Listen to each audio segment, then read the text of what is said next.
saya ada fashion show di New York. Terus kebetulan saya diundang di Voice of America. Ini kantornya di Manhattan, New York, dan disiarkan di TV Indonesia. Oke. Jadi setelah itu video wawancara saya ini diupload ke YouTube.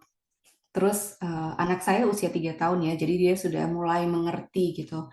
Setiap kali anak saya lihat saya di TV, dia itu kayak yang happy gitu loh, kayak ngelihat, oh ini ada mami saya di TV, yang kayak gitu. Dia sampai yang kayak tepuk tangan gitu.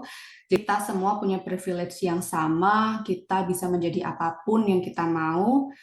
Dalam artian bukan berarti ketika kita menjadi ibu rumah tangga, mimpi kita juga akan mati. Perkenalkan, nama saya Dewi, saya seorang ibu rumah tangga dan juga fashion designer. Sekarang saya tinggal di South Carolina, Amerika Serikat. Saya kerja kan dari pagi sampai sore. Saya juga masih datang ke sekolah untuk bahasa Inggris ya, biar bahasa Inggris saya lebih lancar. Waktu itu saya sekolah pagi, lalu saya kerja. Setelah saya dapat capital money, terus saya resign. Dan bisnis ini saya mulai right after the pandemic, itu sama juga waktu saya mulai hamil dan anak saya sekarang usia 3 tahun. Jadi sebelum saya pindah ke Amerika, saya juga sudah punya usaha yang sama di Indonesia. Waktu itu saya umur 21 tahun dan saya membantu teman-teman difabel, walaupun dalam skala kecil saya sudah merasa membantu perempuan untuk lebih berdaya secara finansial. Terus, nah dari situ saya mulai kayak jahit pun saya otodidak, saya nggak pergi ke sekolah untuk les jahit atau apa gitu ya. Cuman karena saya melihat ibu saya seperti itu, saya mulailah menjahit. Mulai usaha ini juga dari bukan langsung yang tas yang dari bahan kulit ya. Saya bikin dari bahan kanvas, dan bahan kanvasnya itu saya dapat dari Goodwill. Nah dari situ saya jahit, saya bikin tote bag, terus setiap hari Sabtu dan Minggu saya ikuti bazar. Brand tas saya di bawah nama saya sendiri, Dewi Maya.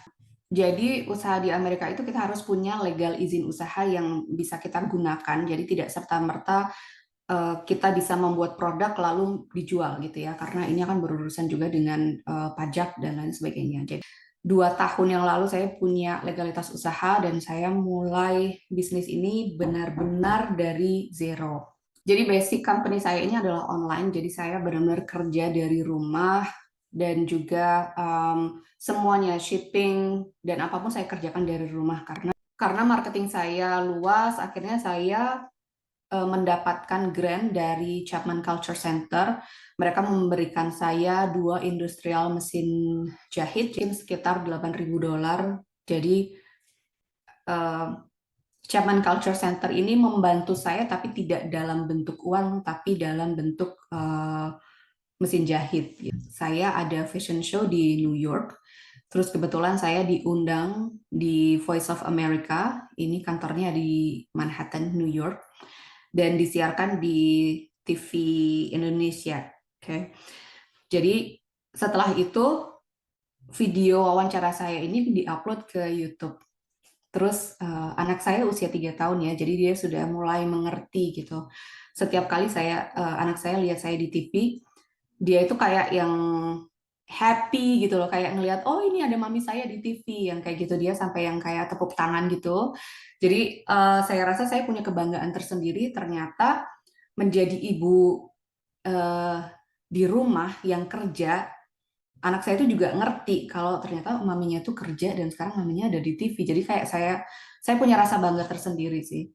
Di sini peran suami sangat penting karena suami saya juga mengerti saya tidak hanya sebagai ibu rumah tangga, tapi saya ibu rumah tangga yang bekerja dari rumah. Seperti pekerjaan rumah tangga, misalkan mencuci, masak, dan lain sebagainya, kita kerjakan bersama-sama. Waktu itu, kayak misalkan saya bangun lebih pagi. Kalau hari ini website order saya banyak, berarti saya harus bangun lebih pagi sebelum anak saya bangun. Di sekitar jam 10 siang, saya sudah mulai answer customer email atau cek apapun di website saya sambil bisa bermain gitu ya sama dia. Nanti setelah jam 5 sore, begitu suami saya pulang, ini adalah waktu saya untuk quality time. Terkadang saya jalan dengan teman saya, pergi makan di luar, dan lain sebagainya. Kita semua punya privilege yang sama, kita bisa menjadi apapun yang kita mau. Dalam artian, bukan berarti ketika kita menjadi ibu rumah tangga, mimpi kita juga akan mati. Untuk semua sahabat wanita yang ingin membuka usaha atau memulai usahanya, kita harus tahu dulu passion kita apa dan jangan takut mencoba, jangan takut gagal, jangan takut diremehkan karena potensi diri itu kita sendiri yang tahu.